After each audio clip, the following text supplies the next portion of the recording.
First, I want to thank all my friends and family that have shown up, and my comrades in arms. It means a lot to me. I was trying to come up with some kind of joke or something to start this off with, because, you know, that's what you do. But I really couldn't think of one appropriate. I could think of a lot of jokes, but they weren't appropriate. So I think to start it off, I'll just run this video first. Let me tell you a little bit about it, though. At Arlington National Cemetery, 20 years ago, they dedicated the Women in Military Service for America Memorial, which is the only memorial that is dedicated just to women who served in the military, the Red Cross, and the USO. I was fortunate enough to be able to be there for that dedication. There were over 30,000 women there, and I actually, because just like tonight, I keep thinking up these things I think are a really good idea, and then I think I should do them, and then I sometimes think, what am I doing? But I was stationed in Pittsburgh at the time. I organized a group of 42 women from the Pittsburgh area to go to this dedication. One of them was 82 years old, and she called me the night before we left. Well, first of all, it was the same weekend as the Steelers were playing the Browns, in Cleveland.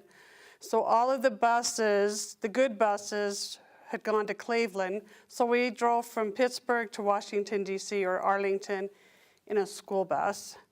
And this 82-year-old woman called me up the night before and said, Becky, I just had a pacemaker put in my heart. Can I still go? And I said, I'm not a doctor. I don't know. What did your doctor say? And he said that if she didn't step up too high, she'd be fine. I'm like, well, we're in a school bus. That first step's pretty high. But she went. And, you know, this was 20 years ago, before everybody had a cell phone. So we went down, and I don't know how many of you have been to Arlington Cemetery, but they had us park in the Pentagon parking lot and then shuttled us to the roundabout just as you go down the road towards Arlington. And the dedication was on that strip of road. Well, we got off the bus and everybody just dispersed. And there's 30,000 women. And I got nervous towards the end of the ceremony that I might not be able to round up all these women. So I left early. And I'm counting heads, because I'm an NCO and I know I should do that. Well, the 82-year-old woman and her two friends that went with her to help her get along didn't show up. And I'm standing there without a cell phone, without any contact information, near tears, because I don't know what I'm going to do. And then I saw the ambulance go down the street, and now I'm really almost near tears. And I don't know what I'm going to do. I've lost an 82-year-old woman and her two friends, and I don't know how to tell her family that she's lost. Anyway, pretty soon one of the other soldiers comes running up and says, Sergeant Ames, they're already on the bus, they're already on the bus. I guess they were smarter than me and more nervous than me about getting to the bus before those 30,000 women. Anyway, it was a wonderful event. I'm so glad I had the privilege of going there. And one of the things that happened, and you'll see this woman on this short video, one of the speakers there was 101 years old. And she served in World War I. And one of the things she says, and it's the clip that's in here, is that when she served in World War I, women did not have the right to vote. And I knew, I know the dates.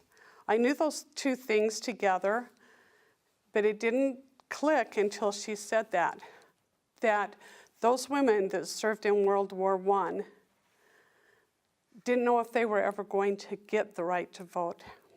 I'm not taking anything away from men because they did some wonderful things, but every man that served, even if he wasn't old enough to vote at the time, knew that he would eventually have that right to vote. But those women had no idea, because it wasn't until 1920 that we actually got the right to vote. So that's just stuck with me, and that's one of the reasons I wanted to give this presentation. That, and it's the 100th anniversary of women being able to legally be in the military. So we'll watch this video, and then I'll go on.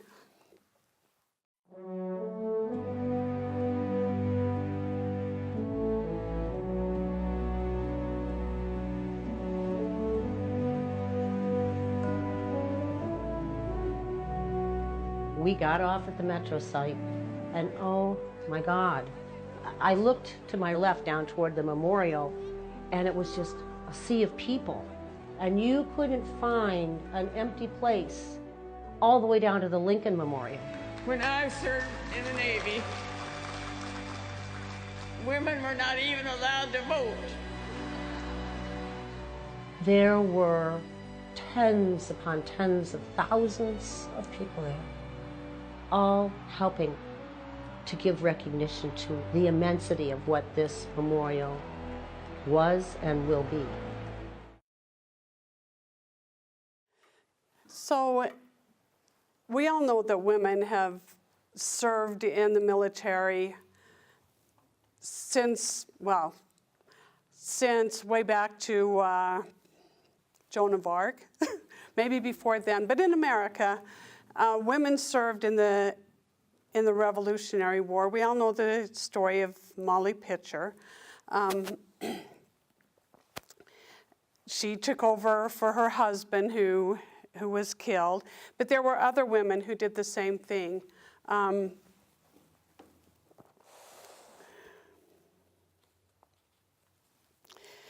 of them was Margaret Corbin, who, just like Molly Pitcher, her husband was firing a cannon, was mortally wounded, and she'd been watching him. She was there as his cook and nurse, and she had watched him, so she knew how to do his job, and just stepped right up and took over. She was the first woman to actually draw a pension for her military service, even though she wasn't legally serving. Another one is Deborah Sampson. She served 17 months as Robert Shurtleff. She made her a uniform, but she hadn't made it quite right, and she was almost caught when some very astute young man noticed her fine needlework and said, "How come you can sew so well?" And she said, "Well, there weren't any women in my family, so I had to learn how to sew." And so she went on.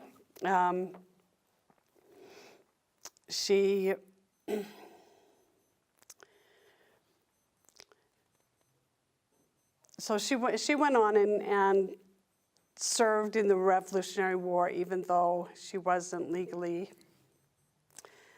supposed to. And women have also served in the Civil War.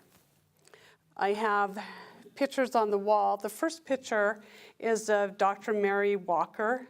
She was a surgeon in the Civil War. She's the only woman to receive the Medal of Honor.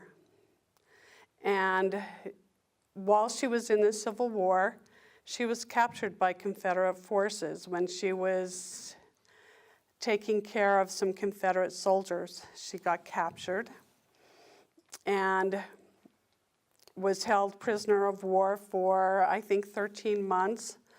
And then she was released in an exchange. So she was exchanged for another Confederate prisoner of war. She was given the Medal of Honor, but in 1917, they went through the list of people who had gotten the Medal of Honor, and they deleted 911 people from the Civil War that were given the Medal of Honor, and she was one of them. But President Carter in 1977 restored that to her. She served her country well, and she deserved that Medal of Honor. The other picture there is of Kathy Williams.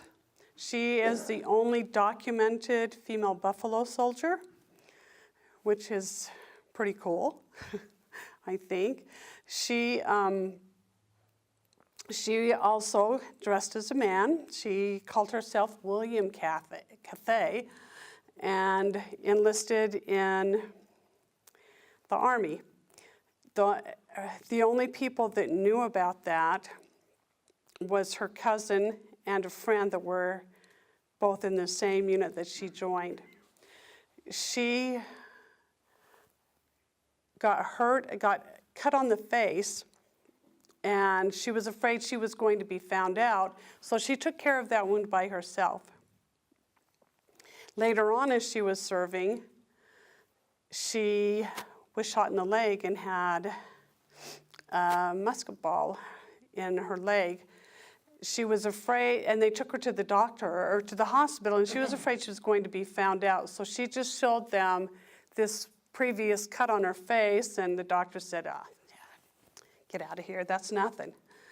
And she took care of that wound in her thigh by herself, and got away with it, but then it got infection.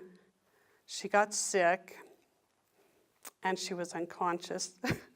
So she couldn't cover up being a woman any longer and got found out.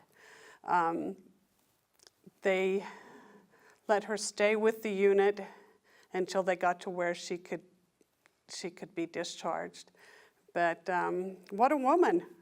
You know, she just, no, I'm not gonna give up. I'm not gonna give in. I'll just work on this little ball in my leg. I'll take care of it myself. So I'm very, very proud of that heritage. So the next picture I have is from World War I. And on March 21st, 1917, the very first woman to legally enlist in the Marines enlisted. Then other women enlisted, and they were there mostly as nurses. So they were in the Navy, and the Marine Corps had a nurses corps. The Army did not yet. But those women that served in World War I not only didn't have the right to vote, but they were not given veterans benefits. They served for the duration of the war plus 6 more months, and then they were out. That was it. If they wanted to stay, too bad. You know, their work was done. They were no longer needed. Those that were hurt, they didn't get disability. They didn't get a pension. There were women that lost their lives in World War I, but they didn't get a military burial. It's just hard to imagine in this day and age, but that's just the way it was. So I loved little Frida. That was the lady on the video. She told us to go for it when she spoke to us. And her 73-year-old son, who was a lieutenant colonel, helped her up to the podium so she could give her little speech at that dedication. But, you just think about what those women did and what they went through. A lot of them enlisted or joined the military because, just like their brothers, they wanted to serve their country, or because they didn't have a man in their family. They didn't have a brother to go and serve. So they felt that for their family to contribute, they needed to go, which I think is quite a testament to those women. So then women just pretty much weren't in the military until the Second World War came along. And once again, there was a big need. So they had a big campaign, and they had recruitment posters. I couldn't find a copy of one, but you've all seen them. They say, "Free a man to fight." Well, that caused a lot of problems with men, and their families. There were a lot of men who had cushy stateside jobs during World War II, and now here come these doggone women freeing them up to go to war. They didn't like it that much. Their families didn't like it that much. They could have been stateside, and now these doggone women.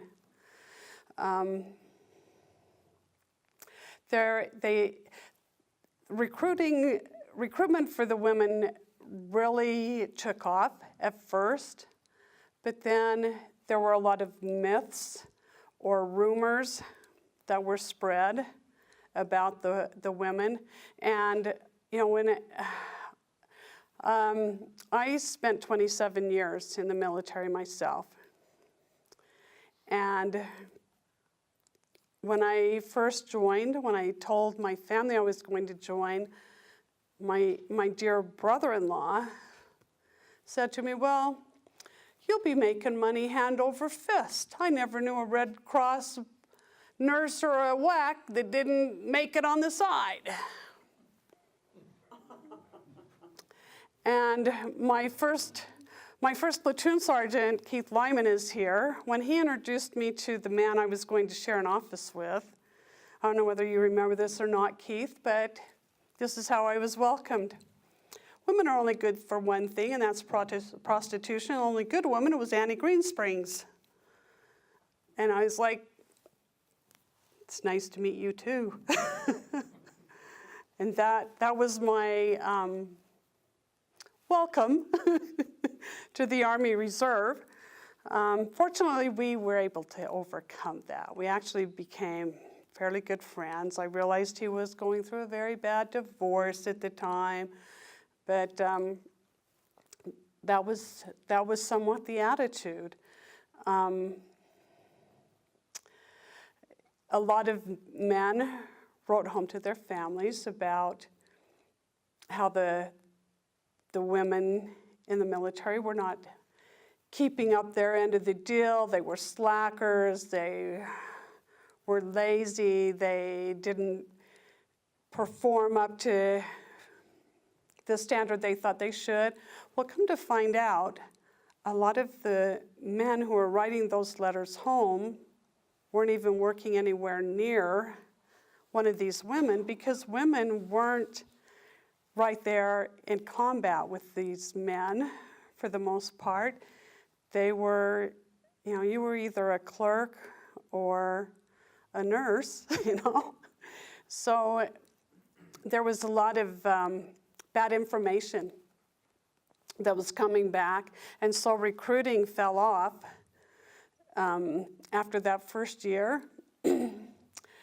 But they still needed bodies, and so the recruiters got very creative, and they would hang around the bus depots, and after the soldier, sailor, Marine, got on the bus and took off for wherever he was going, the recruiters would come up to their wife, their girlfriend, their sister, and say,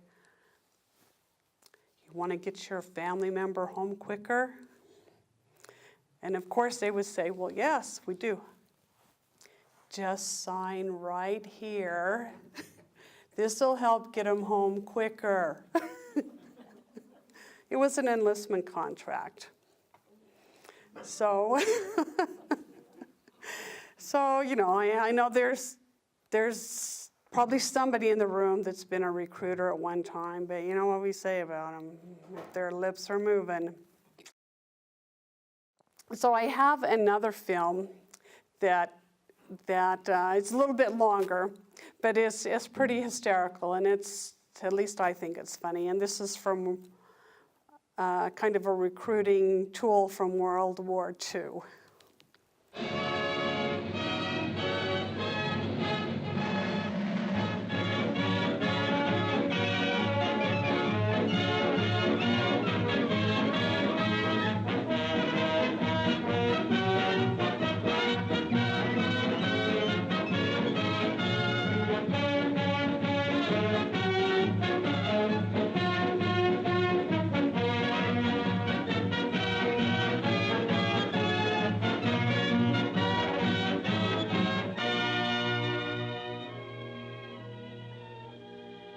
Hey, there goes one of those petticoat soldiers now.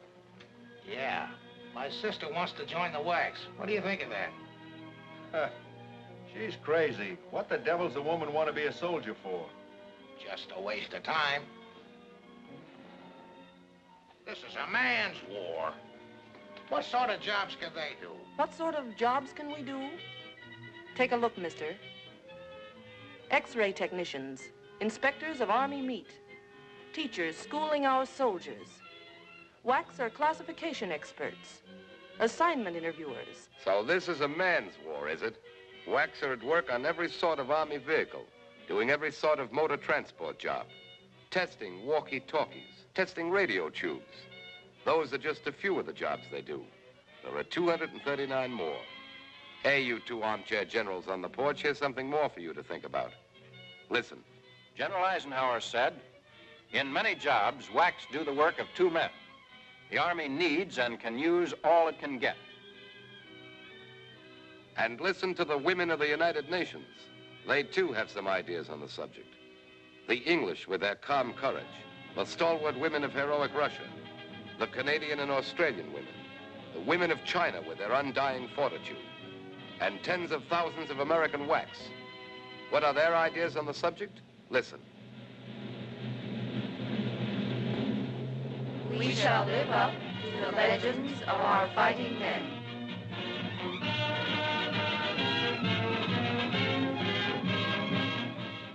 Where did these thousands come from? Where will the United States Army get thousands more? Thousands to back up manpower for battle abroad. Who are the women who will help retain the needed manpower for the production battle at home? Who are the women who will help fight our country's war? It's Mary Jones, Jane Doe. It's the idle housewife and the girl next door. Oh, yes, it's your war, too, Miss and Mrs. America. Here at Fort Oglethorpe in Georgia, one of the most beautiful Army posts in the world, we, the newly hatched WACs, gather to learn what all the shooting's about. Our kind of shooting. From morning till night, we hustle through a very novel, interesting life. Not just classes and drill and duty, but all kinds of women's sports and recreation. We work hard and play hard.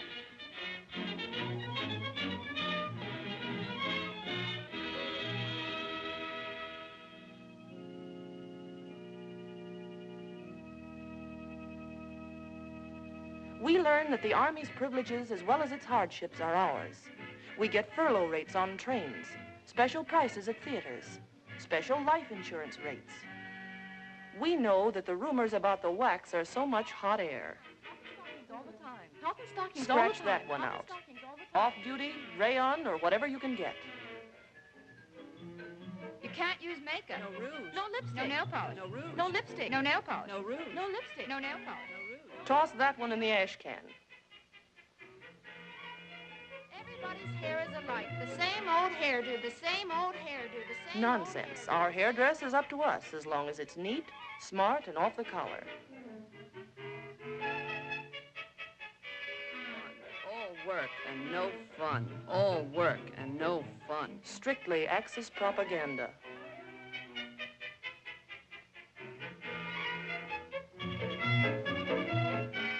From wax training centers at Fort Oglethorpe and at Des Moines, wax go forth to army posts, camps, specialist schools, air bases, to every part of the United States. Savannah, St. Louis, Newport, Baton Rouge, Seattle, Santa Barbara. To Washington, our nation's capital, come hundreds of wax, many to be stationed in the famous Pentagon building and attached to the combined chiefs of staff. Wax are entrusted with tasks involving the utmost secrecy. Here, the important work of decoding messages whose information must be carefully guarded and transcribed with perfect accuracy. At Aberdeen Proving Grounds, valuable men have been released for combat duty by wax, inspecting mammoth tanks, computing ordnance firing tables for the light, accurate American carbines, the carbines that have canceled the effectiveness of many a Nazi and many a Jap. Here, they also check the efficiency of remote control units and make secret ballistic measurements. These are just a few of the important and interesting jobs done by wax. At air bases here and overseas, women soldiers perform over 25 technical jobs. War jobs now, but civilian careers later on. We are in the machine shop, in the repair shop. We rig the parachute. We guide our flyers home. Altitude 5,000 feet. 5000. Request landing instructions. Mitchell Field Tower to Army 3131. Circle field twice at 3,000 feet. Let me in, will you? I've got a heavy date tonight. Keep your chute on, Lieutenant. Field won't be clear for 5 minutes. Potential American pilots are taught blind flying by our wax. They are taught to handle night raids over Europe and the Black Pacific, taught to navigate safely through black space, loaded with hidden peril. Thousands of wax volunteer for overseas duty, eager to serve in the actual theater of operations, the goal toward which they've worked and trained.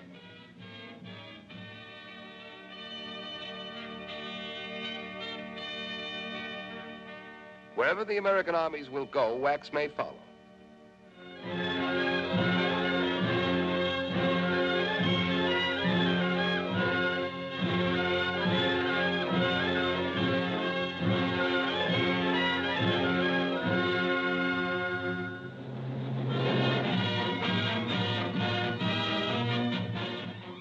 Women have proven their definite value in England, in North Africa, in Algiers, in New Caledonia, India, and Egypt. Every whack making the war shorter by a month, a week, a day, a minute. Yes, wherever the American armies will go, wax may follow. To Berlin and Tokyo, too. Ladies and gentlemen, General Marshall. The Women's Army Corps is an integral part of the Army of the United States, and its members, who are soldiers in every sense of the word, perform a full military part in this war. There are hundreds of important Army jobs which women can perform as effectively as men. In fact, we find that they can do some of these jobs much better than the men.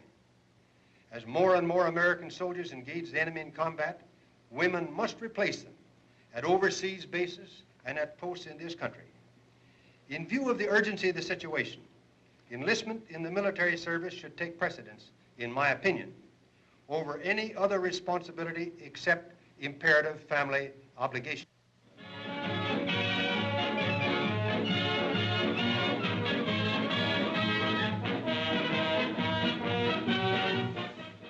In 1918, we were on the sidelines.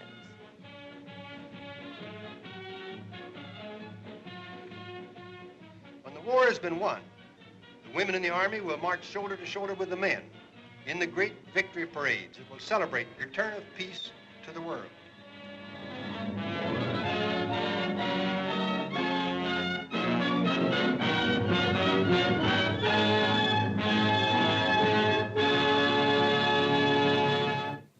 So during that time, women's dependents did not have the benefits that men's dependents got. So if a woman was married, her husband was not allowed in the commissary. They were not given housing. They were not given medical care. And they were not allowed in the PX, which is, I don't understand that, but that was the deal. And if a woman became pregnant, she was immediately discharged. In 1948, they passed the Women's Integration Act, and that changed all of that. Women were actually now a part of the regular Army, and they were given all those benefits.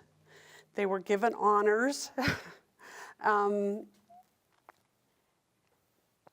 And I forgot to mention, in World War I, women who came in and replaced a man were paid less than the man that they replaced.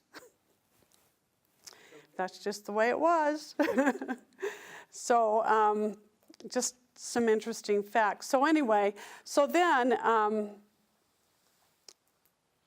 that brought about the Women's Army Corps. Women were still discharged if they became pregnant. Women weren't given any kind of weapons training until 1975. When I went through basic training, we did not get any kind of weapons training. So my first or second drill with my Army Reserve unit, we went out to Camp Williams to familiarize ourselves with the M16. So they took all these women, because I joined at the end of the draft, and there was this real big push to get women in to the Army Reserve. So I was like the third woman in our unit to join. And they took us out to Camp Williams. I'd never seen well, they gave us a little class before we went to Camp Williams. So I can't say I'd never seen an M16, but just a few hours ago I saw one and had a little class on how to break it down, how to zero my weapon.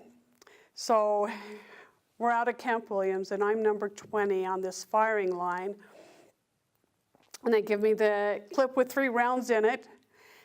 And, you know, they don't even have us go to a zero range. We're just 200 meters out there. There's that silhouette. I'm supposed to hit that. So I fire my 3 rounds, and my target goes down, and they're supposed to put a little piece of tape on it to cover up my holes. It comes up, and it's nice and pristine. So they give me 3 more rounds, but a lot of other people on this line had to have 3 more rounds too, so I'm not feeling quite so bad. Well, it turned out the same deal. You know, I did what I thought I'd been taught to try and zero my weapon, but still, here's this nice pristine target. So then this sergeant and this lieutenant came over to help me zero my weapon. I don't remember the sergeant's name, but it was Lieutenant Puckett. They helped me zero my weapon, and now most of the people have zeroed their weapon, and I got 3 more rounds, and I fire away, and it's the same thing, this nice, pristine target. So Lieutenant Puckett takes my M16 and 3 more rounds, and he fires away and gets this nice little shot group, just like I thought I was going to try and do, and he turns to me and he says, "Sergeant Ainge," or I guess I wasn't a sergeant, "Private Ainge, you may not have hit what you were aiming at, but you killed everybody hiding in the bushes." And I said, okay then. Anyway, like I said, it wasn't until, I remember at basic training, they took our DIs out and taught them how to shoot an M16 because they were eventually going to be teaching weapons qualification in basic training. But it wasn't until 1975 that women actually had weapons training. And so the women that went to Vietnam, they weren't given any weapons training. As a matter of fact, the lady that spearheaded the Women in Service for America Memorial, General Wilma Vaught, when she went to Vietnam, she tells the story, she asked, am I going to get a weapon? Well, no, you won't be needing a weapon. You're only going to Vietnam. Why would you need one over there? When she got there, a few weeks after she got there, a lady rotated out and gave her M16, M14, whatever she had. So I don't know how that woman got it, but she gave her a weapon and some ammunition and said, you may need this to defend yourself someday. So she had one, but not through the regular routes. Another funny thing, I brought my combat boots from basic training. Well, actually, I didn't get these in basic training because we just wore dresses in basic training. I got these shortly after, but these are women's combat boots. Notice the lack of tread. Where did they think I was going to go in these combat boots? But and the women's fatigue jacket, I don't have mine. I've moved so many times that I lost it, but it was just this flimsy little light jacket. Couldn't snap in a liner. I guess they didn't expect us to be cold either. But it's just kind of funny. And it wasn't until 1978 when they stopped discharging women for becoming pregnant. So, you know, I guess male soldiers, they don't physically have to give birth, but they still have that dependent, so they can have all they want. But women up until 1978 were discharged if they became pregnant. I have some numbers here of how many women fought in the different wars, and I forgot to mention that, so let me quickly go over that. There were 33,000 women that served during World War I.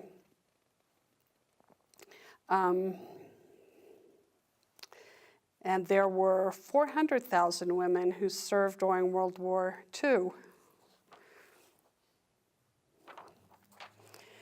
The Korean War, there were 50,000 women. Most of them were in MASH units. And in the Vietnam War, there were 11,000 women who served in Southeast Asia. Most of them, again, were nurses. 8 of them were killed in combat.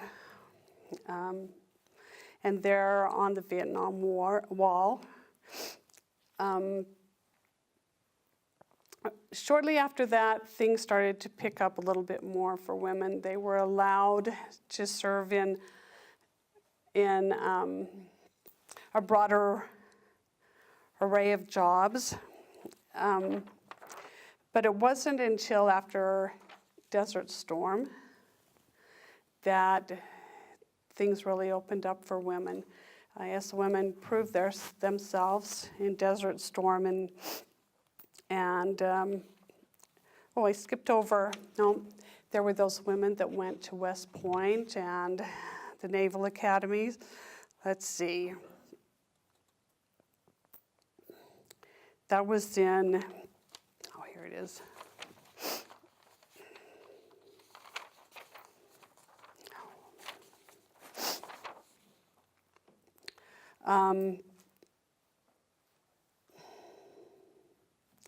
In 1976 was when women were first admitted to the service academies. There were 119 women that went to West Point that year. 81 entered the U.S. Naval Academy. 157 enrolled in the Air Force Academy. And women were also enrolled in the Coast Guard and the Merchant Marine Academies.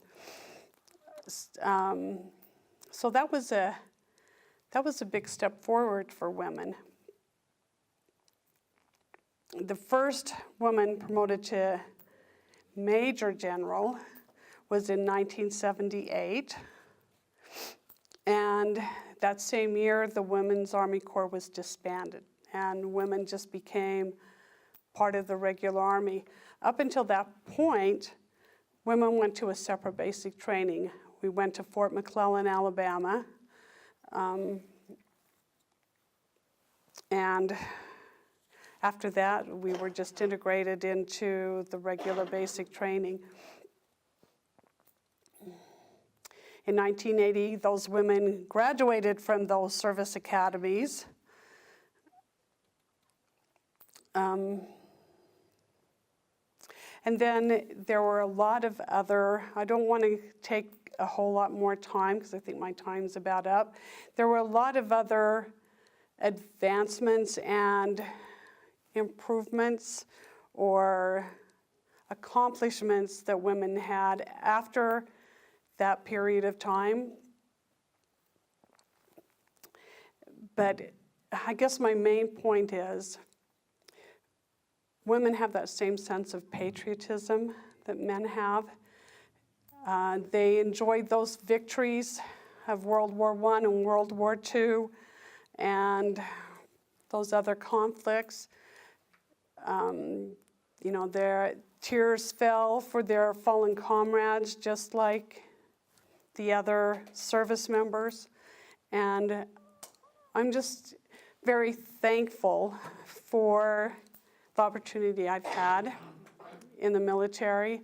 I met some wonderful people. I was able to live around the United States, and I was able to be in the American Legion. And one reason that I joined the American Legion, when I was stationed in Pittsburgh, I lived in a little borough with about 1,700 people. And my mayor in 1995 was 95 years old, and when I left in 2001, he was still the mayor, but he wasn't going to run again. But every Memorial Day, we would have our little parade down the 2 blocks of Main Street in Oakdale, Pennsylvania, and they would talk about the men. And I'm not trying to just pick on you men, but they would talk about all the men who served their country. And I said to my dear sweet mother when she was there one time, you know, I'm just going to have to join the American Legion to remind them that women too have served. And my mom, being the mom of her era, said, oh, Becky, I think you'd be much more comfortable in the auxiliary. Well, I can be in the auxiliary because my dad was in the Air Force. So I meet those qualifications, but doggone it, my place is in the American Legion. I'm a soldier, not a spouse. Well, I am now, but I wasn't then. Anyway, so that's my spiel. I know there are a lot of advancements. You know, every job specialty has been opened up to women now, but that's all been in the news. So I didn't want to go into that. I just wanted to point out those things that you may not have known and things that I didn't realize myself. So it's been a good learning experience for me to study up and prepare this.